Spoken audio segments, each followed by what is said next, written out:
Our customer panel discussion today is really about evolving the Acumatica solution for greater business success after go live. This particular session is actually geared towards customers who have just recently gone live on Acumatica. So it's really about trying to understand, the next steps after going live on the solution. I'm David Urego, and I'm in charge of product marketing for Acumatica. With us today is a wonderful group of panelists who have wealth of knowledge. I'd like to start with them introducing themselves. Let's start with you, Alan. Alan Walker. I work for a company called CoachCom out of Auburn, Alabama.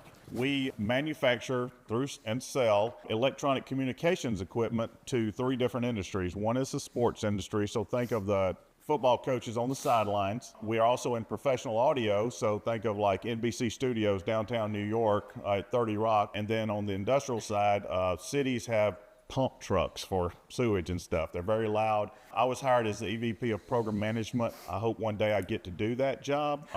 When I was first hired, a guy who'd been there 18 years, going to do this Acumatica rollout, so I was asked, hey, look, Mike left, can you maybe help us roll this out? I'm like, what out? And he's like, Acumatica. And I'm like, well, what's that? So that's what I've been doing. We rolled it out last April, and they're very pleased. Wonderful. Thank you, Alan. Kai? So I'm Kai Ruthsong. I'm the Vice President of Supply Chain Management at Happy Valley, and we're a vertically integrated cannabis company in Massachusetts. We manufacture, extract, develop, and pack CPG cannabis products, and we sell them in our retail stores as well as to around 100 or so wholesale partners around the Commonwealth. I've been with Happy Valley since 2018. We started generating revenue in the first quarter of 2020, a year that will probably forever be the most intense of my life in so many different ways. And by the fourth quarter of 2020, as we started to, hit what we thought at the time was some version of cruising altitude, the dust was settling from COVID to a certain degree. We realized that to do what we wanted to do as an organization, running the business on spreadsheets and QuickBooks wasn't going to cut it. And so we started to look for an ERP solution. And through that search and our fantastic CPA firm, we found Quantum Leaf Solutions and Acumatica. And September of 21, we went live. Wonderful. Yeah, wonderful. Thank you, Kai. Andrew. Yeah, my name's Andrew Pistorius. I'm the CFO for Mid-States Companies in the middle of the country in Iowa. A vertically integrated construction, manufacturing, logistics, and design and engineering company serving primarily the industrial grain and grain storage market. We have been on Acumatica since April of 2022. And so kind of similar to what Kai was saying, we're vertically integrated. We also basically did all of our work on QuickBooks and spreadsheets. The joke I like to make is the day before we turned on Acumatica, we were still writing purchase orders on white, yellow, and pink triplicate. And that's a literal story. It's not even made up. So yeah, we've come a long way, but yeah, it's been almost 3 years now. Awesome. As far as the agenda goes, we're going to have about 30 to 40 minutes of panel discussion, and then we'll have about 20 to 30 minutes for you to be able to ask our panelists some questions. We'll review some learning objectives real quick, just to kind of give you an orientation to what it is that we'll be covering. We'll get into the panel discussion, and then we'll open up for questions and answers. This whole process of going live and implementation is a lot, right? And I know when you're going through the implementation process, you're really trying to do the minimum, and I hate to use that word because it's really not true, but you just need to be able to switch from your old system to your new system, really, and that's the goal. And most of you have probably invested in Acumatica because it has so much more to offer, and you didn't want to just do the same thing you were doing before. You want to get more value out of it, and that's what really this is all about. So as we look through the learning objectives, really what we want to do is we want to focus on topics around streamlining your processes, maximizing your investment. I mean, if all you do is go live and idle in that phase, you're not maximizing your ROI. Adoption challenges and how do you overcome that? It's a big change for your organization.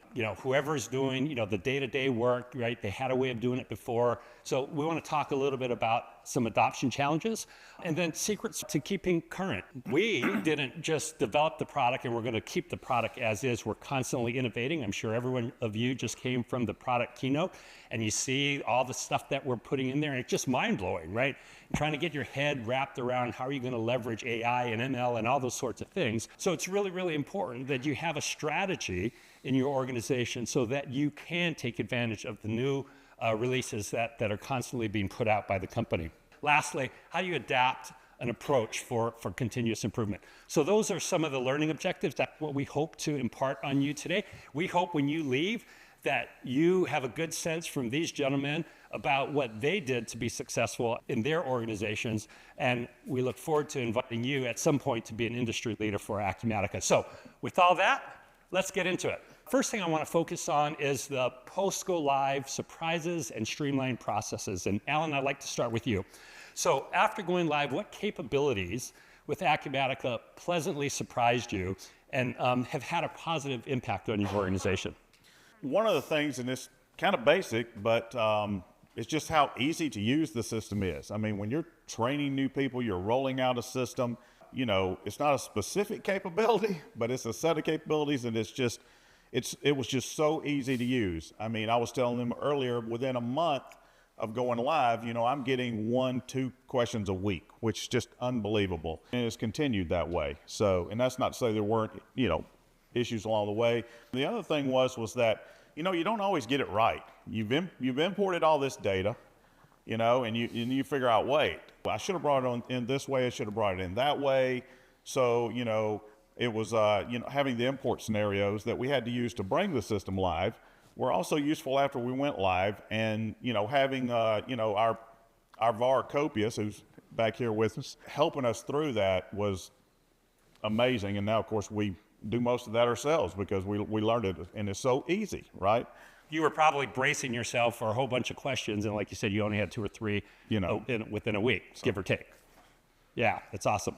How about you, Andrew? Anything? Well, I think I should have hired Alan to do our implementation because I had way more than one question a month, for the record. When we selected Acumatica, one of the things that was really important to us was flexibility. You know, I had enough experience with ERPs to know that kind of nothing out of the box, like we're kind of persnickety enough that nothing out of the box was going to work for us exactly the way we wanted it to. And so we wanted something that would be flexible, that we could kind of mold to our processes, to our people, and to the, you know, the kind of unique nature of being vertically integrated. I think I was still pleasantly surprised with how flexible the system was. So like one example is, you know, we had a business problem where we needed a better solution for custom forms. We had this was part of a session I did yesterday, but we figured out a way that using a screen in the project management module with a little bit of creativity, we were able to generate all our own custom forms in Acumatica that can be filled out through the mobile app, published via PDF.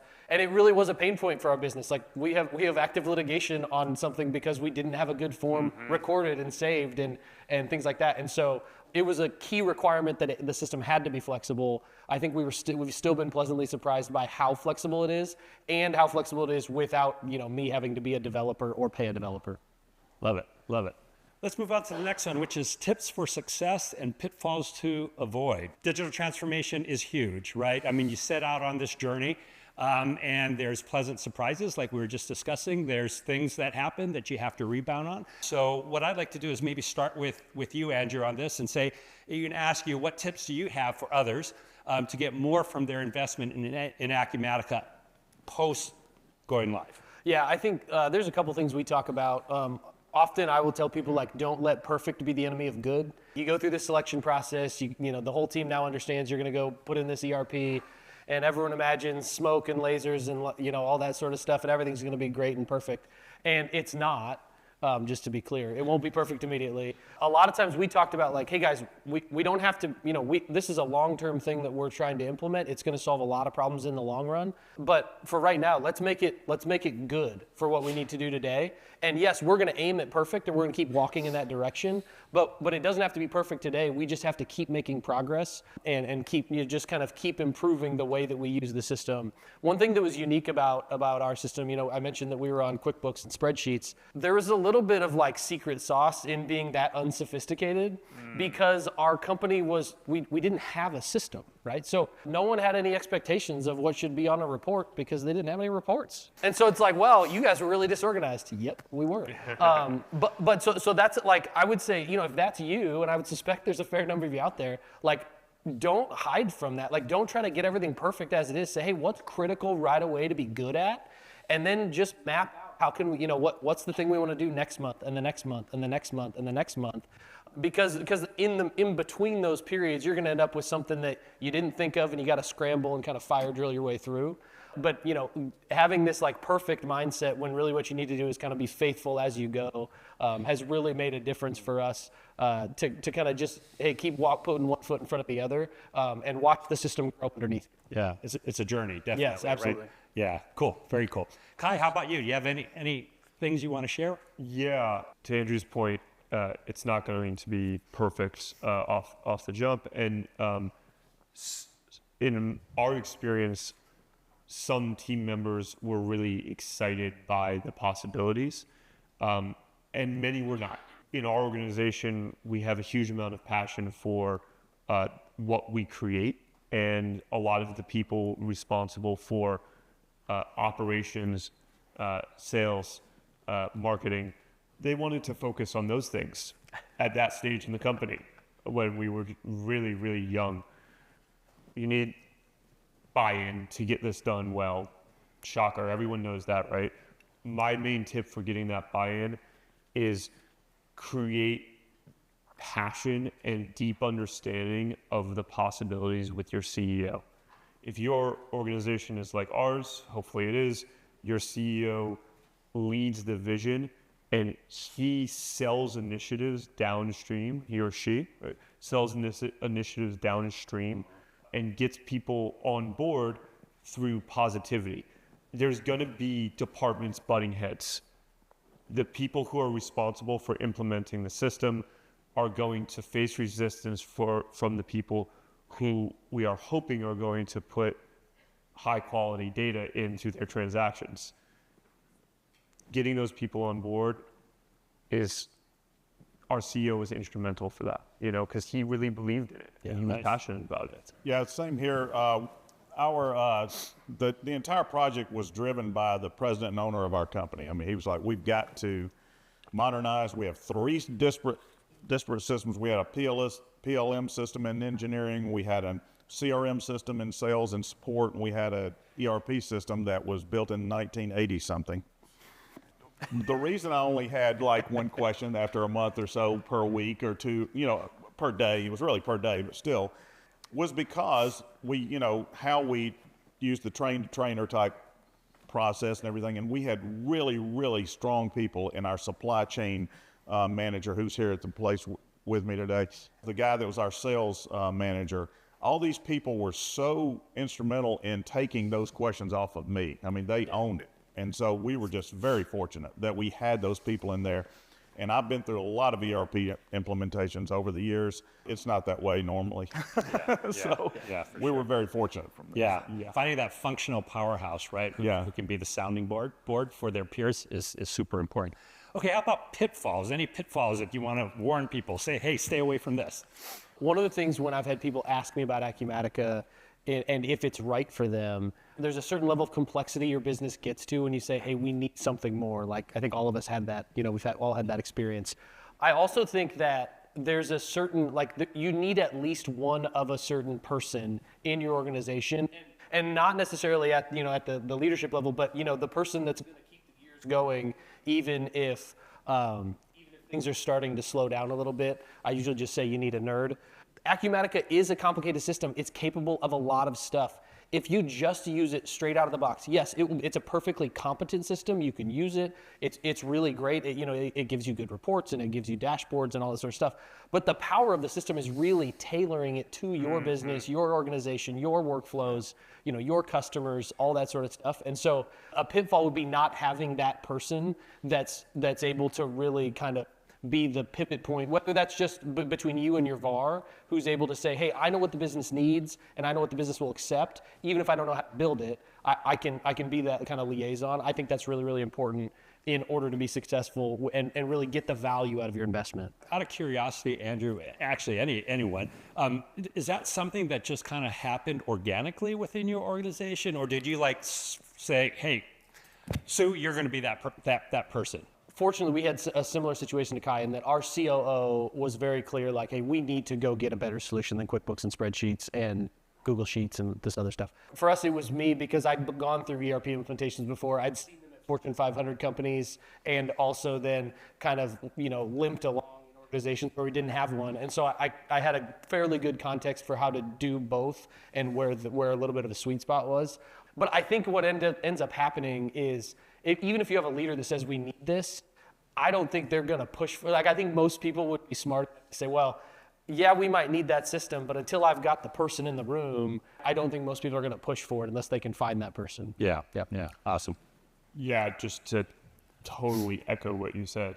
We were lucky enough to find that person organically. She's actually sitting right here, our fantastic senior business intelligence analyst. Stand up, please. Stand up. The driving force. The driving force behind thousands and thousands of hours of data transformation, validation of customizations, and onboarding users across every department in the organization for over 3 years. That high-level passion that needs to be there in the C-suite so it can be sold downstream needs to exist on the ground level as well. You need to have at least one, depending on your organization size, right? We're about 170 headcount company. So we have one who's willing to work really hard. Let's ideally maybe two for 170 headcount company, person who loves this stuff and really, really wants to make their career about it. If you don't have that, you're not ready yet. And we really, in our company, we've got a lot of great people, but we really just don't have that person. After an extensive search, we found them. If they'll stand up right now. Okay. So that's why I haven't done my real job yet. But I've just hired somebody. He just started last Friday. So anyway, we'll get him trained up and I can move on. So, but yes, it's very important to have someone that's The only other thing I would throw out is I also think inside the organization, what inevitably happens as you kind of march through the journey of implementing your ERP is you're gonna encounter new problems, like new processes that need to be input. One of the things we always talk about is how we as an organization are so much better than we were when we started. Mm-hmm. Not just in the system, but as an organization, right? Because we have better data, but we also are acutely aware of how much farther we have to go because we have better data and because we have our processes documented. But one of the things that I think you have to have in at least one person in your organization, maybe a couple, is you need someone that's willing to fight with the people that are always trying to, we'll make a spreadsheet. We'll do it right. Yeah. And I am that person in my organization where if someone's like, we're going to do this thing out here, I'm like, guys, we can do that in Acumatica. It'll take me 3 days. And it's like, you do that enough. And then eventually, hopefully, the idea is that hopefully people come and they say, hey, we need to do this thing. Can we do it in Acumatica? And then you just collapse on the ground in joy because they're finally thinking the right way. No, that's awesome. True story. True. A few years ago, I worked for I went out of the tech world for a little bit, and I worked for a distributor, and they were trying to install a new CRM solution, so not ERP, but CRM. And the CEO forced and handpicked people to be those cheerleaders, and it was a disaster. They hated the system more than anybody else. So I love the whole concept of finding that person organically because they're passionate about it, and that passion makes a huge difference, right? Yeah, absolutely. Yeah.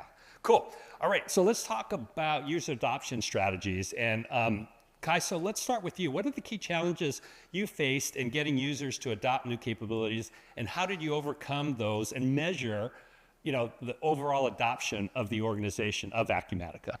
There was kind of like two stages for many teams in the organization that were more resistant at onset. There was resistance and then there was acceptance.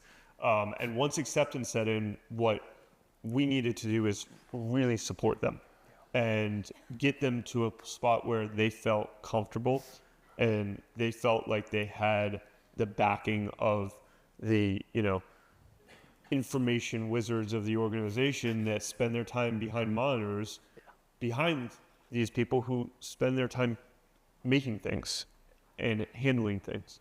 And what we did was blanket cadences of support every week, and we still do. Ellie, again, and now a new team member who's joining us, have open time in our manufacturing facility every week where production managers, inventory control people, they don't necessarily have to have a question. It's not a scheduled meeting. They know that the data team is going to be there to support them and check out what they're doing, give them feedback, give them positive reinforcement. Nice. That's Training is a huge part of that too, right? Providing them training on the new system, on new processes, on whatever. What training methods, Kai, have you used and have been effective for Happy Valley? I think we've been a bit unorthodox in training. Cannabis is very, very SOP driven. The compliance requirements are such that, whether it's manufacturing or inventory control processes, we really, really follow SOPs by the book. And when we started implementing, we did create SOP documentation for all of the key workflows in Acumatica, and they got used, but the best training tool to get all of the key users what they really needed, which was repetition, clicks, and oversight, has actually been Slack. Power users are readily available throughout their day to take an impromptu screen share call from anyone at their workstation, anywhere across our assets, who has a question or an issue. And that really, really helped get people to the point where they were fully trained and they felt like they connected to the software on the level that, I do or our director of finance does, Yeah, awesome. Andrew Allen, any pearls of wisdom you'd like to share with our audience about training? Yeah, our building's not that big. We're a 100-person company, so the whole train the trainer thing, and having that super user in each department, ours has been just, hey, somebody walks around the corner, hey, can you help me with this? Because we're just right there.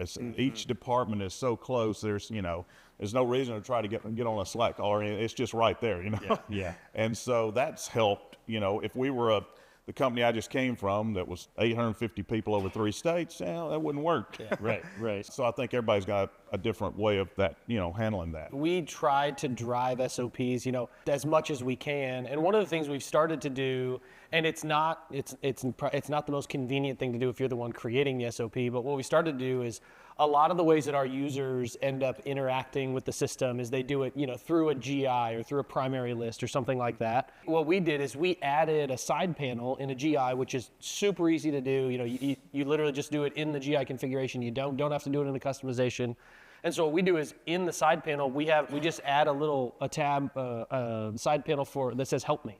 And then what we did is we point that help me screen at a report that renders in PDF that is just a series of screenshots. And so the benefit of that is it's contextual, right? So we can say, hey, you're in this specific screen. I'm only going to show the stuff that makes sense for this screen. And then also the benefit of it is that it's kind of right there next to it. There's a lot of help pages that are for the screen in general that you might be interacting with, that transaction screen. And that's really good, and I would say mostly useful for people who are doing transactional work.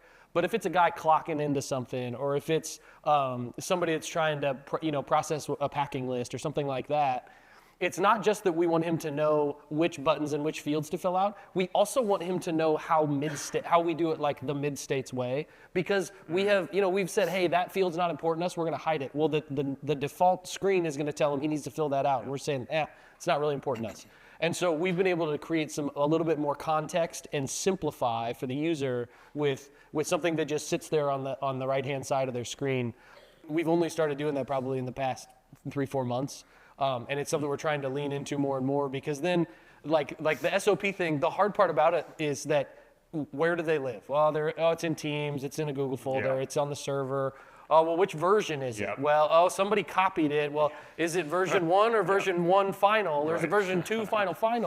So this, it kind of allows a little bit more, I mean, it's more arduous to update, but it creates better version control. So that's something that I think has been kind of a unique way that we can train people, that it's a little bit of kind of at your own pace, self-service, things like that. Yeah, no, pretty innovative. That whole just-in-time training. I'm sorry, Kai, somebody have something? No, I love this, what they did with the side panel SOPs. It's really smart. Yeah, nice. That whole just-in-time training thing is really cool, right? I always think in terms of Acumatica University, which is out there, but that formal training is good and it serves its purpose. But it's just like in the heat of the moment, you just want that. I gotta crank this out. Our VP, our manufacturing VP, he's always like, hey, when I gotta just blitz through this, I gotta know how to do it when you're not here. Yeah. The other challenge we have on that note is, we have our manufacturing shop that sometimes runs from 4:30 in the morning till 2 o'clock in the afternoon, and then we've got design engineering who, they're more like an 8 to 5, and then we've got construction guys that are kind of everywhere in between. And so some of that, like the more organic training, while I prefer it because I can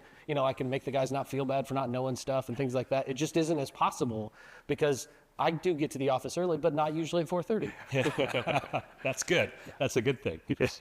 All right, so let's talk about new features and functionality. As we saw in the product keynote, always putting in new features, functionality, industry additions, platform, those sorts of things. Kai, share with the audience, how do you stay updated on new features and functionalities released by the company?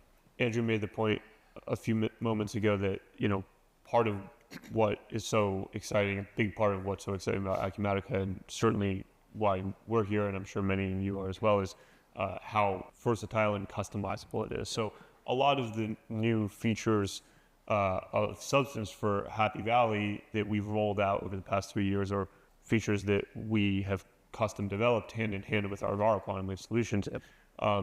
That's particularly true in our industry. One of the many challenging and exciting things about cannabis data is we have to maintain 2 sources of truth. So that'll, just have one great single source of truth. It literally does not apply to us.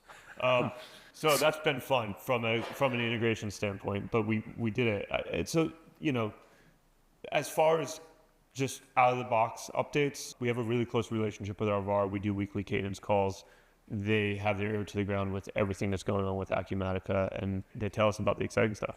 Yeah, I would just volunteer here that we're not good at this. Like we stay current, but ideally, if you're going to go from one version to another version, which you need testing, so you need a script that basically says, hey, go check these 63 things before you ask to be upgraded. And so for us, that's one of the charges we have for this year. And part of it is because you look at what's coming out in 25R1 and you're like, well, crap, I want that.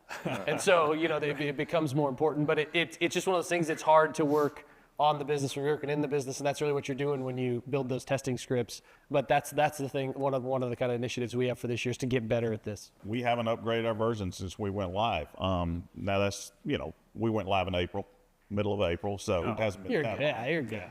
Based on doing upgrades in other ERP systems through my long career, I'm not as worried about this one because Acumatica it's just easy. I don't know how else to say that, but it really is. Now, we are worried. We're going to test it. We want to make sure we haven't lost anything, but it doesn't worry me as much as some, You've got your customizations, which we've got quite a few of those at our VARs, done for us. And, the way they sit on top of the code, so they're not integrated in there, I've had it before where they've got to rewrite source code for the whole system because of all of our customizations. So we're not as worried about it, but we are.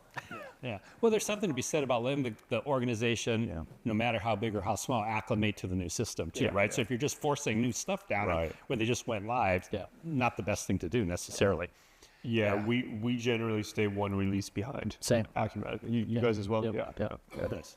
The other thing that I heard common theme is leverage the VAR, right? I mean, we talked yesterday, Kat did, about the community, and the VAR community and the consultants are key to, right? So leverage them because they get trained, they're on top of it, and they know your organization because they helped you with the implementation. So leverage them to kind of, get a better understanding of what could benefit your company with the new release. All right, so very important component, continuous improvement. And I love what Andrew said early on when he was talking about the journey and keep walking, right? Keep putting one foot in front of the other, right? So Andrew, share with our audience, processes, and programs that you put in place to continually gain feedback from the community of employees about the use of the product and how to evolve? I would say most of ours is pretty informal. One thing that often happens is our manufacturing VP, he and I are early risers, so we'll get to, usually it's like we've got these brainstorming sessions from 6 a.m. to 7 a.m. when no one can bother us. And a lot of great ideas come out of that, but that's relatively informal. I will say a lot of the kind of the ideation for some of the stuff we've done has come from my attendance at Summit. Sitting in rooms like this, and you hear someone talk about how they had this problem, they solved it with this sort of solution, and almost never have those things been one-to-one with the problems that we had or the things that we needed to solve.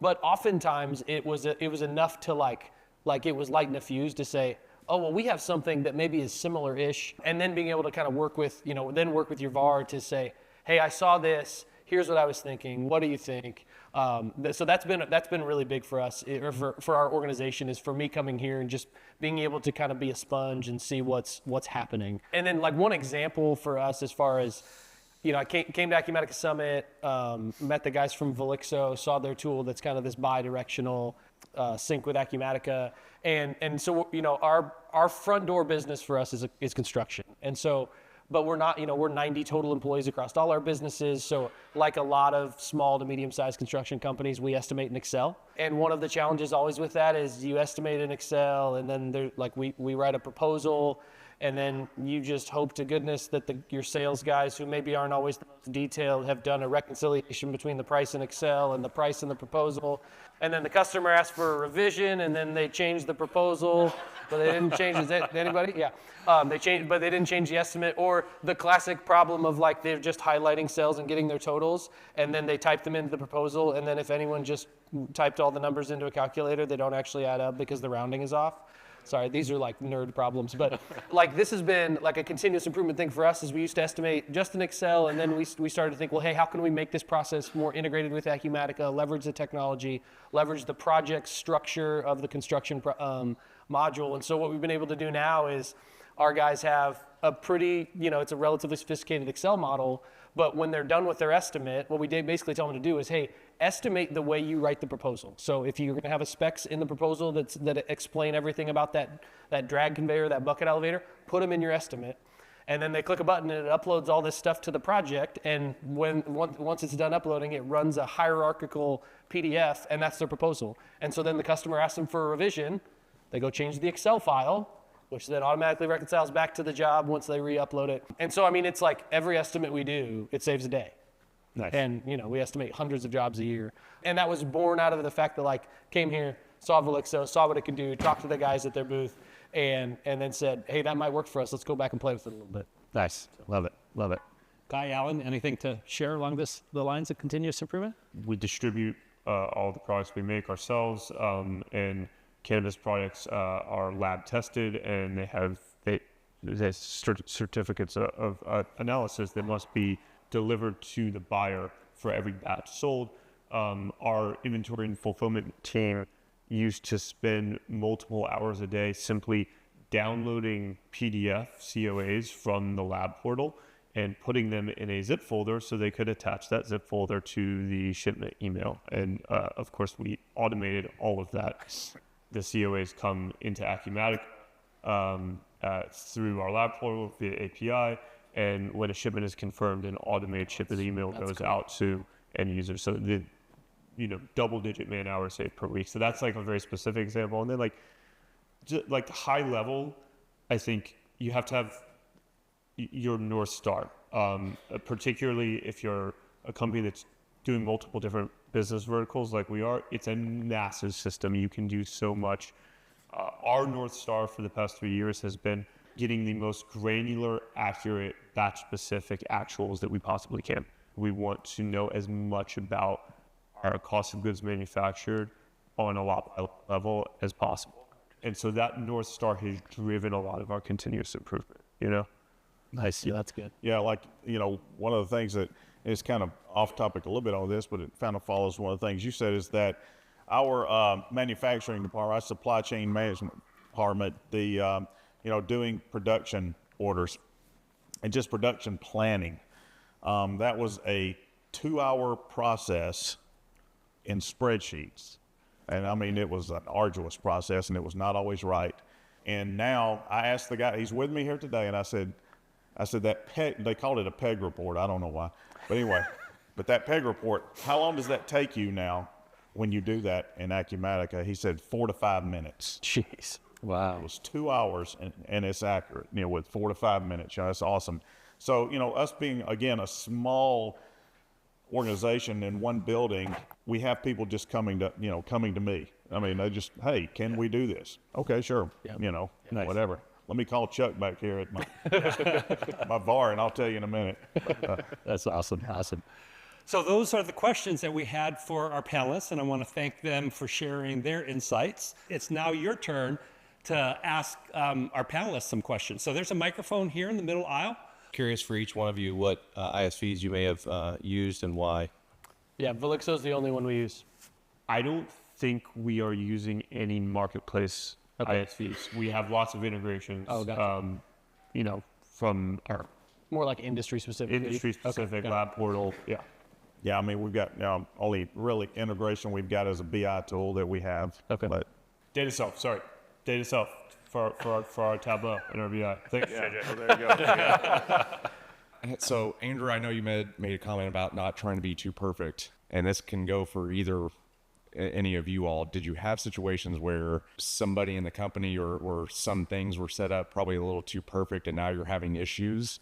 And how did you come back to fix those? We've changed processes, right? So this is probably a dumb example, but we have historically, the way that we would pay get payables processed is our bookkeeper would enter the bill into QuickBooks. She would take the paper triplicate purchase order, because that came from the Stone Age, and she would put the invoice with it, put the check on top, like a stack of these, and she'd go put it in our VP's office and wait for him to sign them.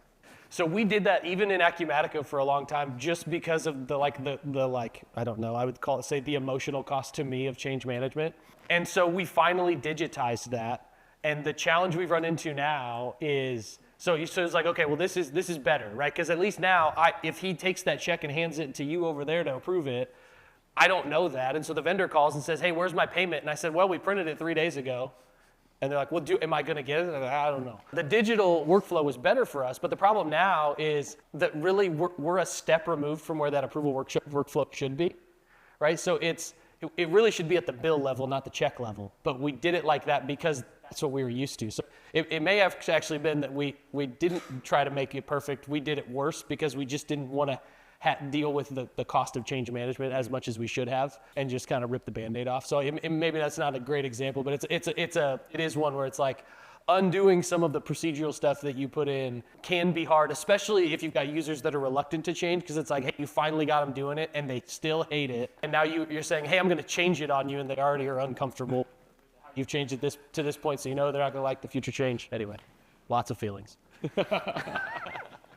One of the things that I've noticed in change is that you have promoters and you have snipers. Yeah. If you guys had any snipers, could you share some tools that you use to maybe try to sway those individuals? Great question. Really good question. Counter Yes. sniper. Yeah, we had a military trained sniper in our engineering department. And Gosh. I mean, dead aim too, but no. It was almost kind of like training a dog to go out. I'm sorry, go outside, because it was just pretty much just like, no, we're not going to go back to that system. Yeah. No, but I like that one, just because they've used it since 2006, right? And this one person who handles all our bills of materials and our change orders and all this stuff. And, and there's some challenges there that we got to work through with the new system and whatnot. But that person was just, oh man, relentless at first. And nope, I'm not going to do that. Nope, we're not going to do this. And finally, I stopped asking. But the boss, the vice president of engineering, was pushing that as well. He's got like, no, we're going to be using this system. Just, get used to it or whatever. And she finally came around, but it was tough. It took us a solid 14 to 16 months before we started to deliver very, very digestibly actionable BI to those in the organization that were, you know, resistant at best and snipers at worst, right? So what do you do between jump off and that, you know, kind of escape velocity where you're starting to really show the power of the system to the naysayers? Back to what I was saying earlier about the importance of CEO passion and buy-in. You need to have someone who can explain and promote with just a little bit of force sometimes. Like, this is a pain right now, but there's going to come a point when you can click a button and view your weighted average cost for every stock item that you manufacture for all of your direct labor inputs over any time period you want. And you're going to love that, VP of operations. The thing I would throw out is we talk a lot about knowing whether we're taking a sideways step or a forward step in a process.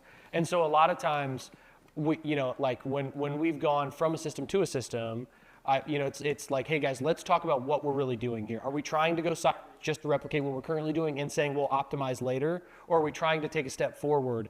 And it's like sometimes we have to recognize that taking a step forward to have better data actually requires more inputs because data does not appear out of thin air.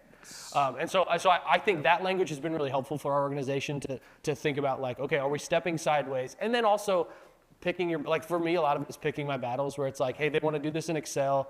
I know we can do it better in Acumatica. I also know that it will take me some time to get there. And so I could say, hey guys, that's great. Maybe there's a few things that you can help them validate with in the Excel model where it's like, hey, I'm going to validate using Velixo because I'm going to pull it in and you know, make it so you can pick from a drop down. Because that's really what we did with estimating, right? We said, hey, there are estimating tools out there. If I tried really hard, I could probably cram it into Acumatica somehow without using an ISV. But for right now, it's like, this works reasonably. Like, it's a competent solution. It's repeatable. So That's a very valid point there. yeah, good stuff. I wanted to ask really about the initial business case and the justification for doing something, you know.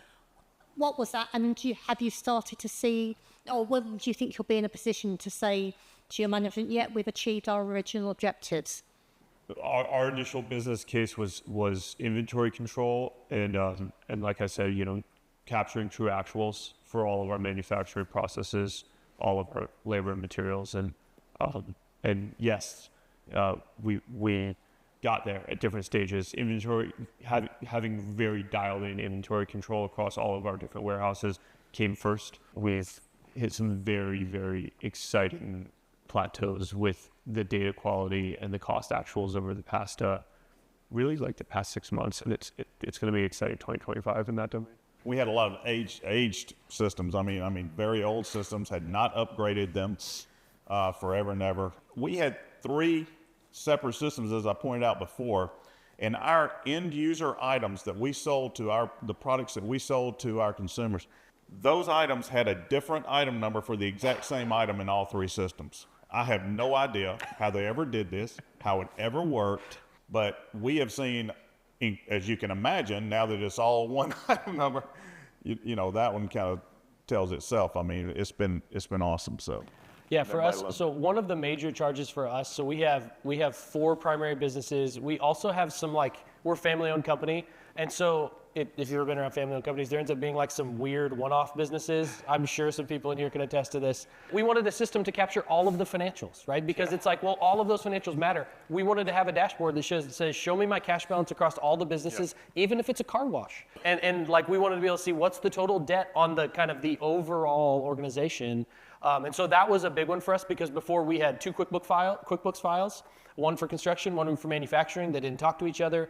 And then our CPA's office had the kind of the miscellaneous companies QuickBooks files that I couldn't even get into as a CFO. So when the ownership said, hey, what's our revenue for the year? Well, I had to go do manual elimination every time we just wanted to calculate revenue. And so that, you know, that was something that we got, you know, almost day one of turn on Acumatica just by having a system that was all together. And then another big charge for us was on our construction jobs. The scale was starting to grow, and we just needed project tracking because, as you can imagine, we had nothing before, and now it's like, oh, we're building projects that are 8 digits, and so you can't have nothing if you're doing that scale of work. Do you have any suggestions on how to wean groups off of referencing the old ERP and feeling that they need they still need that system to hang around for them to do their work? If I did, I'd tell myself. Because Sounds good. we've got no. I mean, that's an issue, right? So our sales Absolutely. department, the old CRM system. I mean, they would go look at opportunities which I imported into Acumatica. All right. They would go back and reference them because they knew how to pull them really quick because they all had all these groups built in there, you know. Well, guess what? The time ran out on January 5th and we didn't re-up that product. And it was kind of like, well, how do I get this? I'm like, we have shown you many times. Well, let me come in here and help you with it. Well, let me get you through this. You know, I mean, that was January 5th this year. And the guy now, he's like, yeah, I know what I'm doing. We're good, you know. But he would not give up that old system, you know. And they still, our engineering system still refers to our old system, which we own. So they can refer to it all they want to, but they're not using it live, you know. I don't have a problem with that. I mean, they can do that. I mean, it's not going to cause us any issues, but, you know, one day. Yeah. One of the things that we've done, depending on like what they're referencing it for, right? Because for us, initially it was legacy job numbers, things like that. But also sometimes it's like material IDs. Well, the numbering convention of material IDs for us in Acumatica versus our old system is very different. So we leverage attributes a lot just to be able to say, hey, if there's a legacy ID that is just helpful for now, right? On stuff that already exists. Great, we'll just put it in there. It's no big deal. Like that way you can search it. You can, you know, we can put it on reports if we need to. We can put it on POs if we need to, things like that. So we have used attributes in a way that is probably a bit crazy. Like I think we have 1,200 of them, but that's because we do some weird stuff. So I thought we used a lot of attributes. yes, we got you beat. Anyway, Yeah. so attributes has been a way that we've kind of helped translate from old to new, and it's been pretty successful. We did the same thing. I mean, Yeah. we've got tons of attributes, UDFs, and they're for that reason, you know. And so they don't really have to go to the old system. They've got it right here for you, you exactly. know.